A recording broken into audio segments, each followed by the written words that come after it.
प्यारे बच्चों, आज आपको कर्नाटक की एक लोक कथा सुनाऊंगी। शीर्षक है कौन है झूठा। एक दिन कित्तूर के शासक के दरबार में शंकर शेट्टी नाम का एक अपराधी पेश किया गया। उसका अपराध साबित हो जाने के बाद राजा ने उसे उम्र कैद की सजा दे दी। अपनी सजा सुनकर शंकर शेट्टी बहुत दुखी हुआ और अपनी स्थानीय भाषा में राजा को गालियां देने लगा। शंकर शेट्टी जानता था कि अब उसका शेष जीवन कारागार की सलाखों के पीछे ही कटना है। अगर वह चुपचाप कारागार चला भी जाएगा तो भी राजा उसे मुक्त नहीं करेगा। इसीलिए वह बिना किसी भय के राजा को गालियां दे रहा था। लेकिन राजा वह भाषा न जानने के कारण उसकी बातों का मतलब समझ नहीं पा रहा था। जब शंकर शेट्टी का बड़बड़ाना शांत नहीं हुआ तो राजा ने माधव नाम के अपने एक मंत्री से पूछा, यह अपराधी क्या बोल रहा है? तुम मुझे इसका मतलब बताओ। उम्र कैद पाकर भी इसकी दुष्टता अभी गई नहीं लगती है। माधव एक दयावान व्यक्ति था।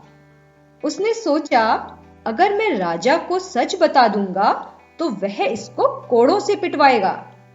यह तो दुख के कारण ही अनर्गल प्रलाप कर रहा है।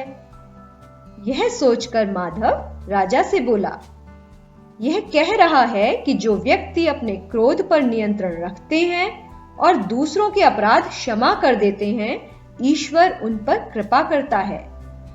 यह सुनकर राजा को शंकर शेट्टी पर दया आई। उसने सोचा कि शंकर उतना बुरा नहीं है जितना प्रतीत होता है। यह सोचकर उसने शंकर को मुक्त कर दिया। उसी समय पूर्वधन नाम का एक मंत्री भी वहां खड़ा था। वह राजा और मंत्री माधव की बातचीत पूरे ध्यान से सुन रहा था। उसने देखा कि माधव ने राजा को शंकर शेट्टी की बातों का गलत मतलब बताकर उसे कठोर दंड से बचा लिया।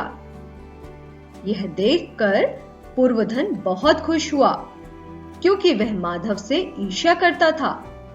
माधव के इस कार्य से उसे माधव को राजा के सामने नीचा दिखाने का अच्छा मौका मिला था। उसने सोचा, मैं ये मौका छोड़ूंगा नहीं। मैं ऐसा उपाय करूंगा कि राजा अब कभी माधव पर विश्वास नहीं करेगा। और यह सोचकर वह राजा से बोला, महाराज, माधव ने आपको शंकर शेट्टी की बातों का गलत अर्थ बताया है। वास्तव में शंकर शेट्टी आपके लिए अपशब्दों का प्रयोग कर रहा था, क्योंकि आपने उसे उम्र कैद का दंड दिया था। राजा ने माधव से अपनी सफाई देने को कहा और उसकी सारी बातें सुनने के बाद राजा पूर्वधन से बोला, माधव के झूठ बोलने के पीछे उसका कोई स्वार्थ नहीं था। वह मानवता के नाते शंकर शेट्टी को कठोर दंड से बचाना चाहता था। इसीलिए उसने परोपकार की भावना से ही झूठ बोला।